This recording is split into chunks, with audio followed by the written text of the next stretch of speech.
नमस्कार मेरे प्यारे मित्राणी। तो कैसे हैं आप लोग। स्वागत है हमारा हिंदुस्तानी पाठशाला में। जैसा कि बाबू आप लोग को कल की वीडियो में मैंने पढ़ाया था, है ना, पिछले 4 चैप्टर, उसका नाम था क्या, नाखून क्यों बढ़ते हैं, है ना। आज मैं आप लोग के लिए लेकर आया हूँ, है ना। देखिए 10th क्लास के चैप्टर 5 में नागरी लिपि। मैं आप लोग को आज नागरी लिपि के बारे में बताऊंगा बाबू, उसका एमसीक्यू क्वेश्चन करवाऊंगा। चलिए हम लोग देर ना करते हुए अगले वीडियो में चलते हैं। जो बच्चे अगर इस पे नए हैं तो हमारे चैनल को सब्सक्राइब कीजिए, सब्सक्राइब करके बेल का घंटी दबाइए और जल्दी से पेशेंट वीडियो सेंड कीजिए, ताकि आपके मित्र हो, भाई हो, बंधु हो, सारे सारे सभी शाखा जो हो सब देख सके वीडियो को, है ना। आप लोग को मैं कहा था कि बाबू जो बच्चे अगर पिछले वीडियो में नहीं देखे हैं, लेखक का नाम, उनका जन्म मृत्यु, वो जल्द से जल्द जाकर देख लें, है ना। चलिए आज हम लोग चैप्टर 5 को पढ़ने वाले हैं। चैप्टर 5 में आपका लिखा हुआ है बाबू नागरिक लिपि, जो है चैप्टर 5 आपका है ना। चलिए स्टार्ट हम लोग करने वाले हैं, कर रहे हैं।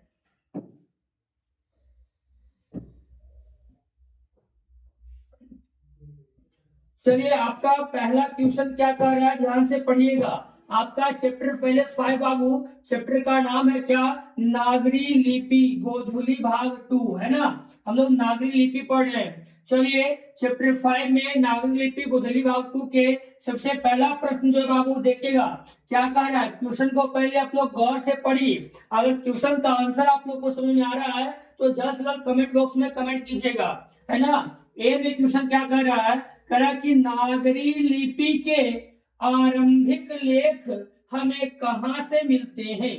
क्वेश्चन क्या कर रहा बाबू, जो हमारे नागरिक लिपि है, नागरिक लिपि के जो आरंभिक लेख है, मतलब जहां से प्रारंभ हुई है, वह लेख जो है कहां से मिलती है। ए में कह रहा ऑप्शन आपका पूर्वी भारत से मिलती है, बी में आपका ऑप्शन कर रहा है पश्चिमी भारत से मिलती है, सी में आपका ऑप्शन कर रहा है दक्षिणी भारत से मिलती है, और डी में आपका ऑप्शन कर रहा है उत्तरी भारत से मिलती है। चलिए आप लोग जल्दी से कमेंट बॉक्स में कमेंट कीजिए कि इसका एक का आंसर क्या होगा। ए में पूर्वी भारत, बी में पश्चिमी भारत, सी में दक्षिणी भारत, और डी में आपका उत्तरी भारत। क्या होगा आपका राइट आंसर, जल्दी से कमेंट कीजिए आप लोग। जी हाँ, नागरिक लिपि बाबू, और नागरिक लिपि का जो आरंभ है वो कहां से लेख प्राप्त होता है, बताइए जल्दी से कमेंट कीजिए।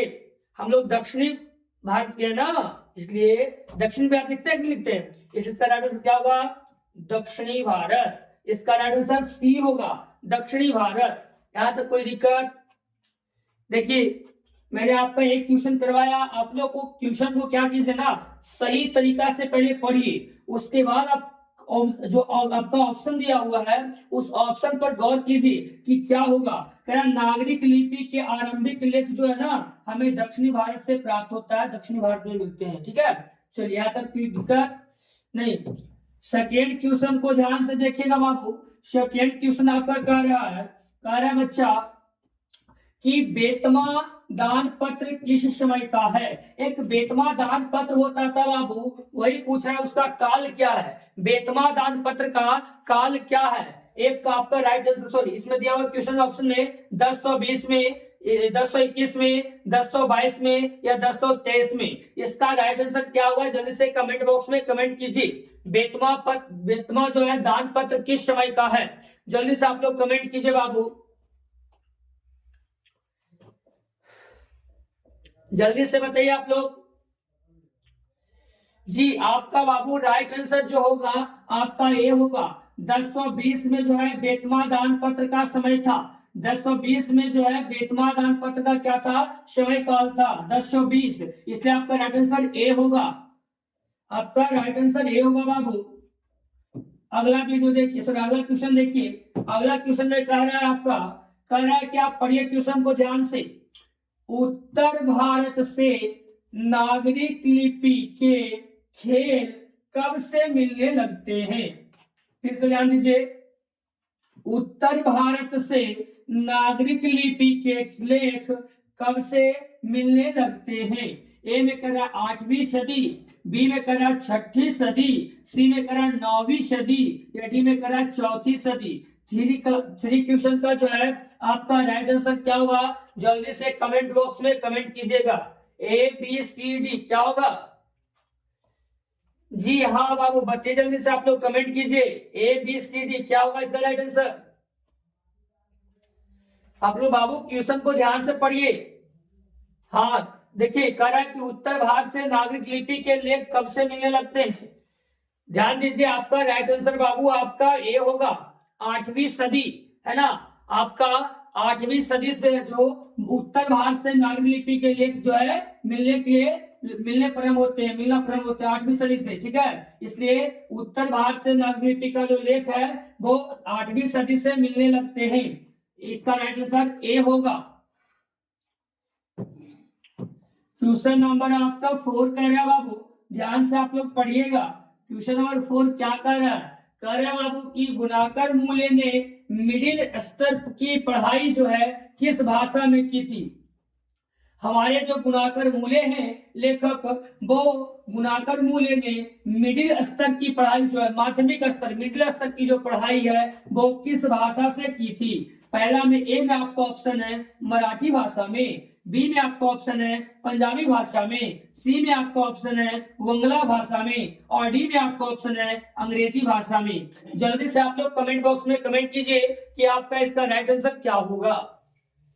हमारे जो गुणाकर मूले थे बाबू, उन्होंने जो मिडिल स्कूल की पढ़ाई यानी कि माध्यमिक की पढ़ाई जो है वो किस भाषा से प्रारंभ किए थे, किस भाषा में किए थे, बताइए जल्दी से आप लोग। मराठी, पंजाबी, बंगला, अंग्रेजी।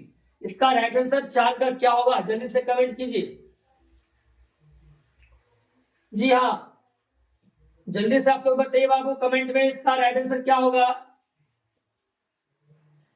इसका राइट आंसर आपका ए होगा बाबू, ए होगा मराठी भाषा में। जी हाँ, जो हमारे गुणाकर मूले थे वो अपने जो माध्यमिक स्तर का पढ़ाई किए थे, जो मिडिल स्तर की पढ़ाई किए थे, वो हमारे जो भाषा था वो भाषा का नाम है मराठी भाषा। इसी भाषा से उन्होंने मिडिल स्तर की जो है क्या की थी, पढ़ाई की थी। कौन किए थे? हमारे जो गुणाकर मूले किए थे। कौन सी भाषा थी? तो मराठी भाषा। तो कोई दिक्कत नहीं। अगला क्वेश्चन आप लोग ध्यान से देखिएगा बाबू।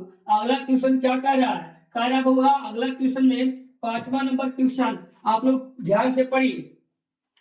मूले ने अंग्रेजी व हिंदी की पढ़ाई कहां पर की। मूले अर्थात कौन? गुणाकर मूले, है ना। गुणाकर मूले ने जो अंग्रेजी, पहले इंग्लिश जिसको बोलते हैं, हिंदी की जो पढ़ाई है, दोनों की जो पढ़ाई है बाबू, वो पढ़ाई कहां से किए थे, किस स्थान से किए थे। जगह का नाम पूछ रहा है कि हमारे गुणाकर मूले जो लेखक हैं वो हिंदी एवं अंग्रेजी की जो पढ़ाई है वो कहां से किए थे। ए में आपको ऑप्शन दे रहा है दिल्ली में से, बी में आपको दे रहा है जौनपुर से किए थे, सी से कह रहा है वर्धा से किए थे, या डी से इलाहाबाद से। बताइए 5 का राइट आंसर क्या होगा आपका। क्वेश्चन नंबर 5 का राइट आंसर क्या होगा। जी बाबू, बढ़ने के लिए वर्धा, याद रखिए इसका राइट आंसर सी होगा, वर्धा से किए थे।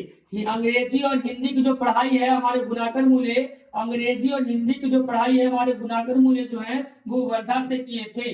स्थान का नाम है वर्धा। चलिए क्वेश्चन नंबर आपका 5 से 6 चलते हैं। 6 में आप लोगों को क्या क्वेश्चन कर रहा है बाबू, आप लोग ध्यान से पढ़िए पहले क्वेश्चन को, है ना। क्वेश्चन कर रहा है कि नेपाली भाषा किस लिपि में लिखी जाती है।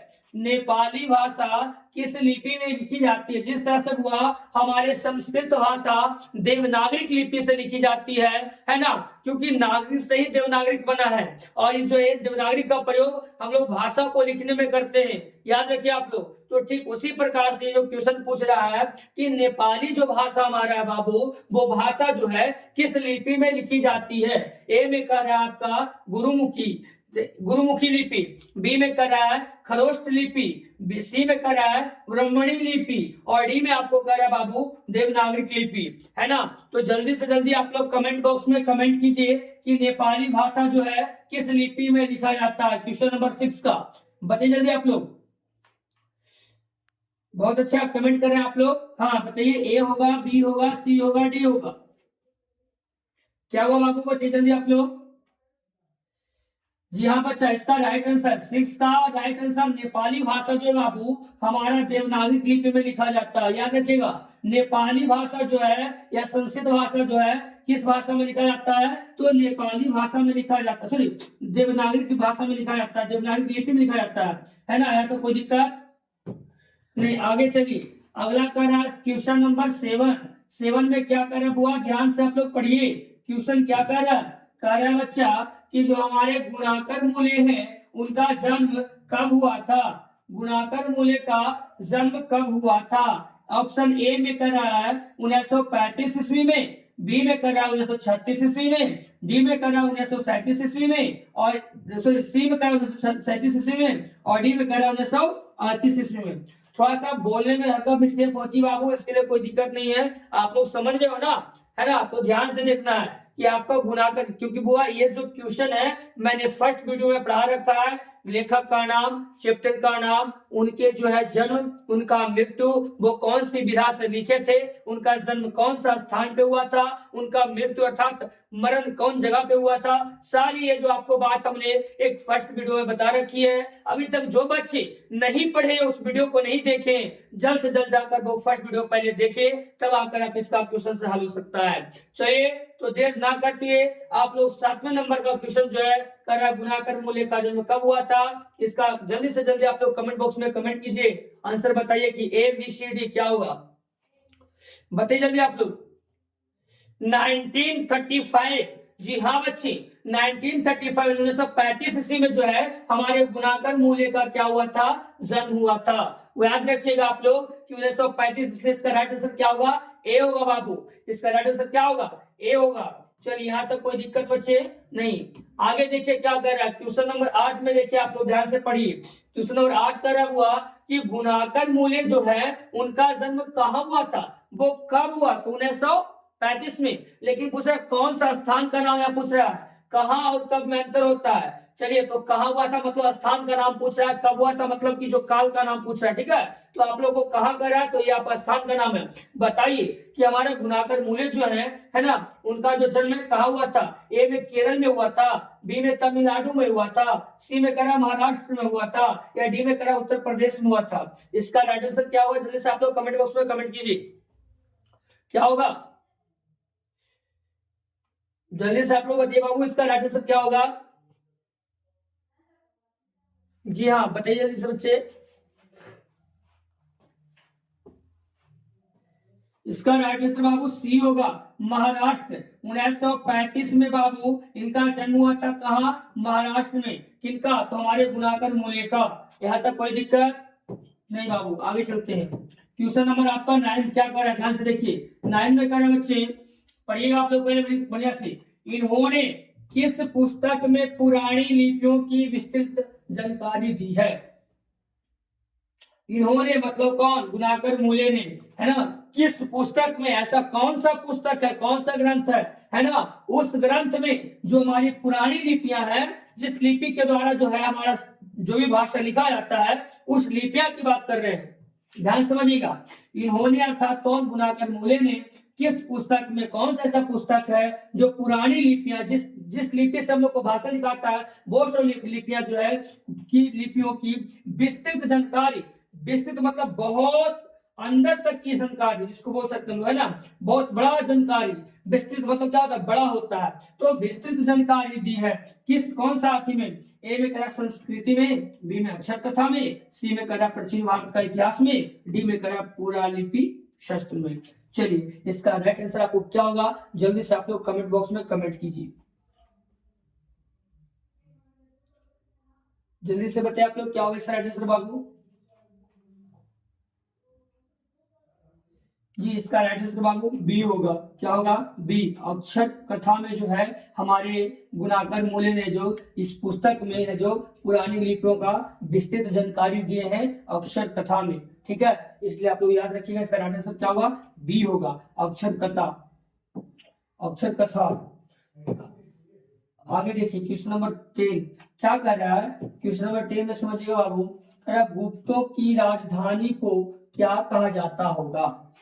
गुप्तों की राजधानी को क्या कहा जाता होगा। आपका ए में ऑप्शन दिया हुआ है पाटलिपुत्र कहते थे, बी में आपका ऑप्शन है कुसुमपुर कहते थे, डी में करा बिलासपुर कहते थे, या सॉरी सी में करा बिलासपुर कहते थे, डी में करा देवनगर कहते थे। आपका राइट आंसर क्या होगा जल्दी से कमेंट बॉक्स में कमेंट कीजिए। बाबू गुप्तों की राजधानी को क्या कहा जाता था? ए बी सी डी क्या होगा? जल्दी से आप लोग कमेंट बॉक्स में कमेंट कीजिए जी, बताइए जल्दी बाबू क्या होगा? इसका राइट आंसर बाबू आपका डी होगा। जी हाँ, देवनगर, सॉरी यहाँ लिखा हुआ क्या? देवनगर। तो देवनगर में बाबू गुप्तों की राजधानी को कहा जाता था। गुप्तों की राजधानी को क्या कहा जाता था? देवनगर। इसलिए इसका राइट आंसर बाबू आपका डी होगा। ठीक है, चलिए आगे चलते हैं। क्वेश्चन नंबर 11 में देखिए क्या कह रहा है बच्चे। कह रहा बाबू 11 में वंगला लिपि प्राचीन नागरिक लिपि की है ना?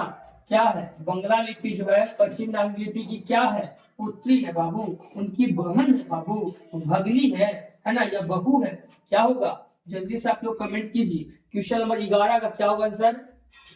इसका बी होगा, बहन है, याद रखिएगा, इसे बी से बहन है। ठीक है, इसका जो राइट आंसर होगा बी होगा। किनकी? वांगला जो है, वांगला लिपि जो है वो प्राचीन नागरिक लिपि की जो क्या है?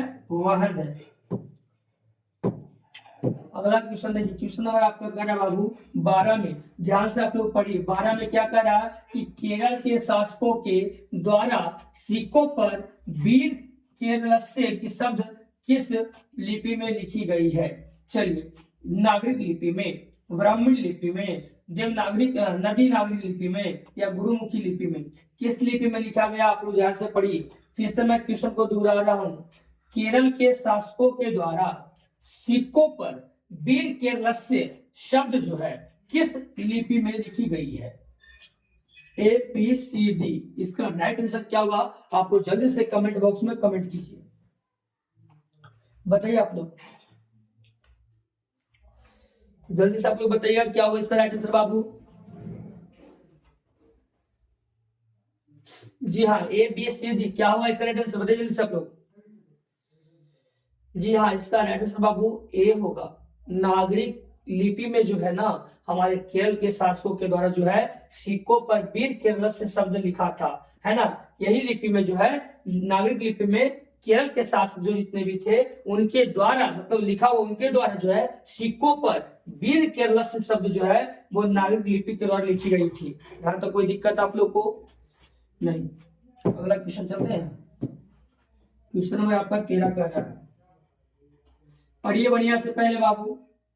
कराना कि पहले पहल, एक सेकेंड बाबू, हाँ, पहले पहल किन राजाओं के लेखों के लिपि को ही नंदी नागरी लिपि नाम दिया गया था? पहले पहल में जो है किन राजाओं के लेखों के लिपि को ही नंदी नागरी लिपि नाम दिया गया था? ए में देवगिरी के राजाओं को, बी में विजयनगर के राजाओं का, सी में राष्ट्रकूट के राजाओं का, डी में चोल राजाओं का? इसका राइट आंसर क्या होगा? जल्दी से आप लोग कमेंट बॉक्स में कमेंट कीजिए।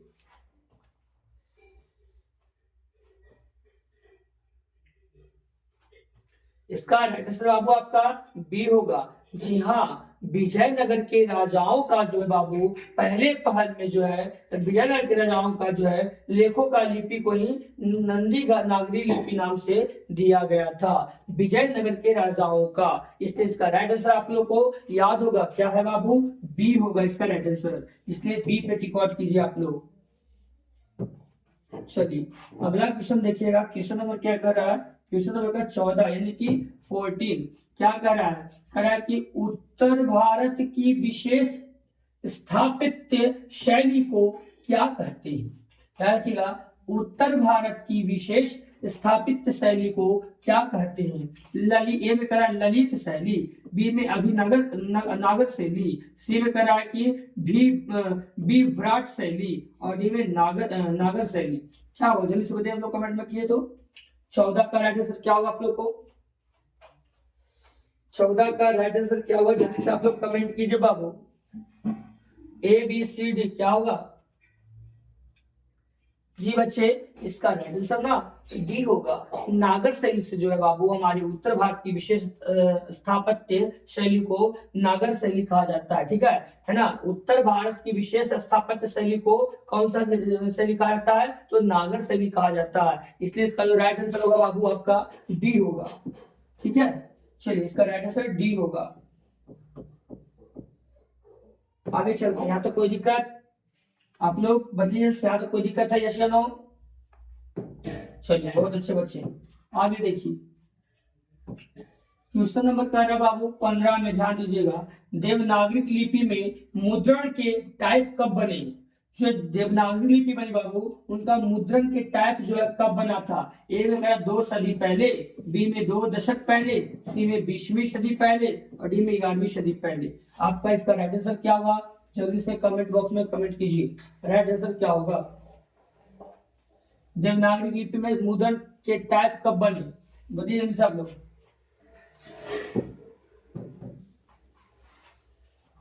इसका राइट आंसर बाबू ए होगा। जी हाँ, ए होगा। 200 सदी पहले जो है 200 सदी पहले जो है देवनागरी लिपि में मुद्रण के टाइप बने थे। 200 सदी पहले, इसलिए इसका राइट आंसर होगा ए होगा। अगला क्वेश्चन देखिए, क्वेश्चन नंबर 16 क्या कर रहा है? कह रहा बाबू नागरिक लिपि कब एक सर्वदेशिक लिपि थी? जो नागरिक लिपि बाबू थी वो कब थी एक सर्वदेशिक लिपि थी, है ना, सभी देशों की थी? 15वीं सदी में, ईसा पूर्व के काल में, 8वीं 11वीं सदी में, या कभी नहीं? इसका राइट आंसर क्या होगा? जल्दी से आप लोग कमेंट कीजिए। जी बाबू, ये 8वीं जो है और 11वीं सदी के जो है बीच में, है ना, दोनों के बीच में जो है हमारा नागरिक लिपि का एक स्वदेशिक लिपि थी, है ना। इसमें राइट आंसर इसका क्या होगा? सी होगा। क्या होगा? सी होगा। इसका राइट आंसर क्या होगा बाबू? सी होगा, 8वीं से 11वीं सदी में। चलिए अगला क्वेश्चन, क्वेश्चन नंबर कर रहा है 17 में ध्यान दीजिए बाबू क्या कर रहा है? कह रहा है कि पहले दक्षिण भारत की नागरिक लिपि का क्या कहलाती थी? जो पहले में दक्षिण भारत में थे ना, तो दक्षिण भारत की जो नागरिक लिपि है वो क्या कहलाती थी? नंदी नागरी, बी में कह रहा है कि कोंकणी, सी में कह रहा है ब्रह्म और डी में कह रहा है सिद्धम। क्या होगा बाबू? बताइए जल्दी से आंसर इसका। ए बी सी डी, इसका राइट आंसर क्या होगा? जी, इसका राइट आंसर बाबू आपका डी होगा। याद रखिएगा, सिद्धम। इसी को बुआ आप लोग पहले जो है पहले दक्षिण भारत की नागरिक लिपि को सिद्धम क्या कहा जाता था, इसलिए इसका राइट आंसर आपका डी होगा। आप लोग डी में टिक आउट कीजिए बाबू, याद रखिएगा पहले दक्षिण भारत की नागरिक लिपि को, है ना, सिद्धम कहा जाता था। चलिए क्वेश्चन नंबर आपका, है ना, 18 में आइए। क्या कह रहा है 18 में? ध्यान से देखिए बाबू। कह रहा है कि गुणाकर मूले ने विभिन्न विषयों पर कितने निबंध लिखे? हमारे जो लेखक गुणाकर मूले हैं वो विभिन्न मतलब अलग अलग, विभिन्न का मतलब हुआ अलग अलग होता है, तो कह रहा है कि अलग अलग विषयों पर जो है ना, कितने मतलब कितना निबंध लिखे थे? 1500 से अधिक, ए में, बी में कह रहा 2500 से अधिक, सी में कह रहा 3500 से अधिक, डी में 4500 से अधिक। इसका राइट आंसर क्या हुआ? जल्दी से आप लोग कमेंट कीजिए, क्या हुआ राइट आंसर इसका?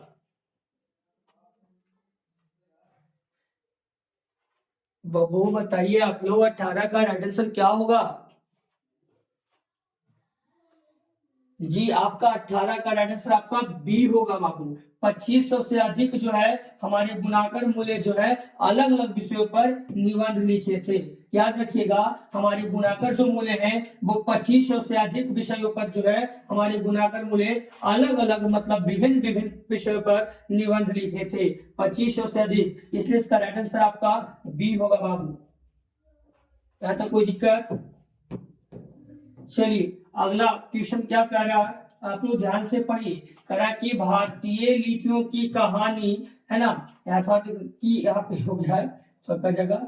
भारतीय लिपियों की कहानी किनकी प्रसिद्ध रचना है? ए में कह रहा गुणाकर मूल्य की, सी बी में कह रहा नलिन विलोचन शर्मा की, डी में कह रहा महादेव वर्मा की, या सी में कह रहा महादेव वर्मा की, डी में कह रहा सुमित्रानंद या पंत की। किनका किनका था बताइएगा।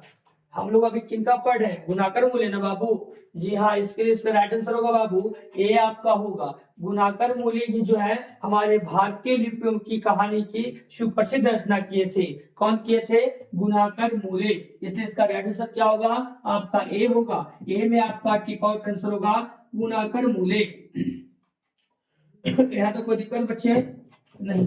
अगला क्वेश्चन देखिए क्या कह रहा है, कह रहा है बच्चा, अगला में कह रहा है कि इस्लामी शासक का आरंभ कब काल है। आरंभ काल क्या है, इस्लामी शासक का जो है आरंभ काल मतलब प्रारंभ, आरंभ का मतलब प्रारंभ होता है, उसका काल अर्थात मतलब समय क्या है, 12वीं सदी से। बी में कह रहा है कि 13वीं सदी से, डी में कह रहा है 14वीं सदी से, या सी में कह रहा है 24वीं सदी से, या बी में कह रहा है 15वीं सदी से। क्या होगा राइट आंसर, क्या होगा जल्दी से कमेंट बॉक्स में कमेंट कीजिए ए बी सी डी।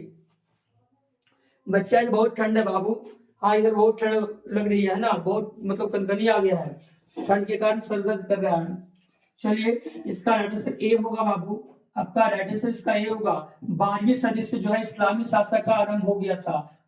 इस्लामी शासक का जो काल था, आरंभ काल था, ध्यान रखिएगा, इस्लामी शासक का जो आरंभ काल था वो 12वीं सदी से था बाबू, इसलिए इसका राइट आंसर ए होगा। आप लोग ए पे टिक आउट कीजिएगा।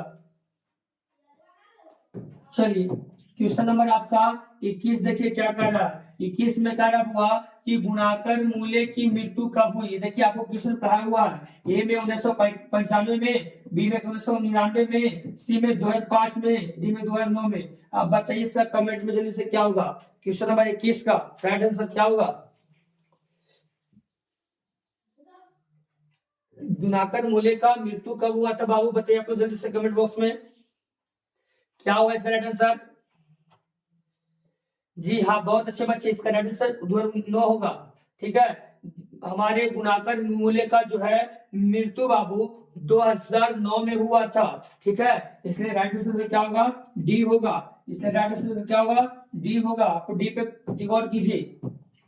क्वेश्चन नंबर देखिए 22 में क्या कह रहा है बच्चे, 22 में कह रहा बाबू कि किस शासक ने है ना अपने सिक्कों पर राम सीता की आकृति और नागरिक लिपि में राम सिया शब्द अंकित करवाए थे। ऐसा कौन सा वो महान व्यक्ति थे, है ना, ऐसा कौन सा वो महान व्यक्ति थे जिन्होंने हमारे शासक ने अपने सिक्कों पर जो है राम सीता, है ना, प्रभु श्री रामचंद्र महाराज जी का, यानी राम सीता, माता सीता हुई ना, तो प्रभु श्री रामचंद्र यानी माता सीता का, राम सीता के जो आकृति है ना, मतलब जो आकार जो है, और नागरिक लिपि जो है राम सिया शब्द को अंकित किए करवाए थे, मतलब उसमें जुड़वाए थे। कौन ऐसे व्यक्ति थे, ए में कह शेरशाह सूरी थे, बी में कह हरिहर, सी में कह अकबर, डी में कह चंद्रगुप्त द्वितीय। कौन कौन थे, कौन थे जो हमारे है ना सिक्कों पर राम सीता का आकृति और नागरिक लिपि में राम सिया शब्द अंकित करवाए थे। ए बी सी डी क्या होगा बताइए से क्या होगा बाबू भैंस का, जी अकबर बाबू, इसका राइट आंसर अकबर होगा, अकबर ने करवाया था। याद रखिए आप लोग, है ना, अकबर ऐसा थे जो हमारे राम सीता का आकृति बनवाए थे और नागरिक लिपि में राम सिया शब्द का अंकित करवाए थे। कौन थे, अकबर। इसके राइट आंसर से क्या होगा, सी होगा। आप लोग सी पर लॉक लगाइए। अगला क्वेश्चन देखिए, क्वेश्चन नंबर आपका 23 कह रहा है, क्या कह रहा है, 23 में कह रहा हुआ नागरिक लिपि शीर्षक निबंध के निबंधकार कौन है, गुणाकर मूल्य, रामचंद्र शुक्ल, डॉक्टर भोलानाथ तिवारी, डी में कह रहा बाबूराम सक्सेना। चलिए इसका राइट आंसर आप लोगों को क्या होगा, जल्दी से कमेंट बॉक्स में कमेंट कीजिए। हम लोग को ये बताया हो क्वेश्चन बार बार देखिए, पिछले बार बताए थे 5 6 10 क्वेश्चन के पहले क्वेश्चन कराया हुआ है गुणाकर मूल्य। बहुत अच्छा बाबू, आप लोग सही बोल रहे हैं। इसका राइट आंसर गुणाकर मूल्य होगा, ए इसका राइट आंसर होगा। ठीक है, ए पर आप लोग लॉक लगाइए। जी हाँ ए होगा बाबू। अगला देखिए क्वेश्चन नंबर आपका 24 क्या कह रहा है, 24 में कह रहा है हुआ 24 कह रहा है कि नागरिक लिपि शीर्षक जो है पाठ किस पुस्तक से लिया गया है ना, नागरिक लिपि जो है शीर्षक है पाठ, वो किस पुस्तक से लिया गया है। ए में कह रहा अक्षरों की कहानी, बी में कह रहा भारतीय लिपियों की कहानी, सी में कह रहा अक्षर कथा, या डी में इनमें से कोई नहीं। जल्दी से आप लोग कमेंट बॉक्स में कमेंट कीजिए क्या होगा राइट आंसर का। भारतीय लिपियों की कहानी से जो है बाबू हमारा नागरिक लिपि का शीर्षक पाठ से पुस्तक से लिया गया है, इसलिए इसका राइट आंसर क्या होगा, बी होगा। आप लोग बी पे ताला लगाइएगा, राइट आंसर का बी होगा। भारतीय लिपियों की कहानी से जो है हमारा नागरिक लिपि का शीर्षक पाठ पुस्तक से लिया गया है, इसलिए इसका राइट आंसर बी होगा। चलिए अगला देखिए क्वेश्चन नंबर 25। 25 में क्या कर रहा है बच्चे, कह रहा मराठी भाषा की जो लिपि है वो कौन सी लिपि है। ए में कह रहा ब्रह्मी लिपि है, बी में कह रहा नंदी नागरी लिपि है, सी में कह रहा देवनागरी लिपि है, और डी में कह रहा है मराठी लिपि है। तो 25 का राइट आंसर क्या होगा, जैसे आप लोग कमेंट कीजिए, बताइए आप लोग क्या होगा राइट आंसर का। जी सी होगा बाबू, आपका राइट आंसर सी होगा। सी पे लॉक लगाइए। देवनागरी लिपि जो है मराठी भाषा का लिपि कहलाती है।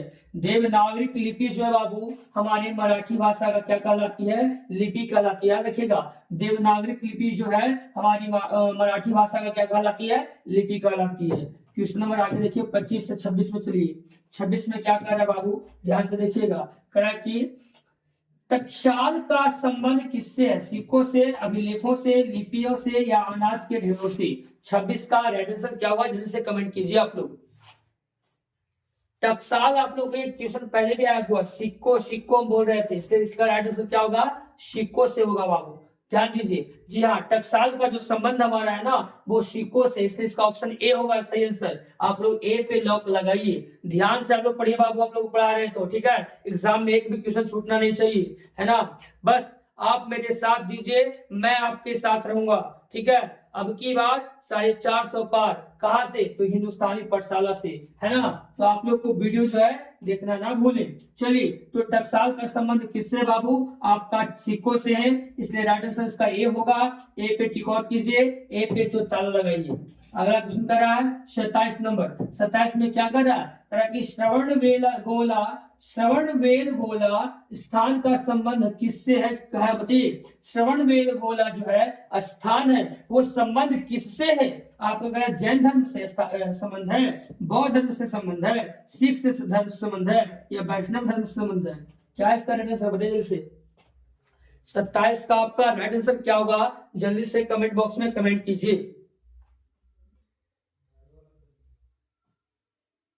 जी बताइए बाबू क्या होगा, हाँ जी ए होगा बाबू, जैन धर्म से संबंधित है, याद रखिएगा जैन धर्म से संबंधित है। श्रवण बेल गोला जो स्थान है वो हमारा जैन धर्म से प्रसिद्ध है, जैन धर्म से संबंधित रखता है, इसलिए इसका राइट आंसर ए होगा। ए पे आप लोग लॉक लगाइए, टिक आउट कीजिए, आंसर होगा ए, जैन धर्म से।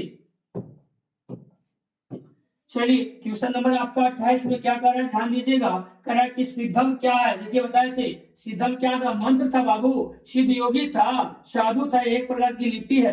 देखिए सिद्धम लिपि थी बाबू, याद रखिएगा। तो क्या होगा इसका राइट आंसर, 28 का राइट आंसर क्या होगा, लिपि है, तो क्या होगा, एक प्रकार की लिपि है। सिद्धम क्या है, एक प्रकार क्या है, लिपि है, इसलिए इसका राइट आंसर डी होगा। डी पे आप लोग टिक आउट कीजिए, है ना, डी इसका राइट आंसर होगा। अब डी पे टिक आउट कीजिए और डी को लॉक कीजिए, राइट इसका आंसर होगा डी। अगला क्वेश्चन देखिए, क्वेश्चन नंबर 29 कर रहा है, क्या कर रहा है, 29 कर रहा है कि किसे देवनागरिक की संज्ञा दी गई है। बताइए कौन से स्थान को जो है देवनागरिक की संज्ञा दी गई है। प्रयागराज, जैसे भी देखिए अभी वहां चल रहा है महाकुंभ मेला, 144 वर्षों के बाद आया है, हो सके तो अगला पीढ़ी देखेगा कि नहीं, कोई पता नहीं हुआ, कोई जानता नहीं है, इसलिए मैं आप लोग कर रहा हूँ, मैं वहां से अनुरोध करता हूँ, प्रयागराज से अनुरोध कर रहा हूँ कि आप लोग कम से कम बाबू, है ना, अच्छे से अच्छे इस हिंदुस्तानी पाठशाला पर से पढ़कर अच्छे से अच्छे नंबर की प्राप्ति करें और फिर पुनः आप लोग प्रयागराज घूमने के लिए जाएं, है ना। तो आइए, इसका ए में करा प्रयागराज, बी में करा काशी, सी में करा मथुरा, डी में करा उज्जैन, कहाँ होगा इसका राइट आंसर बताइए। 29 का राइट आंसर क्या होगा,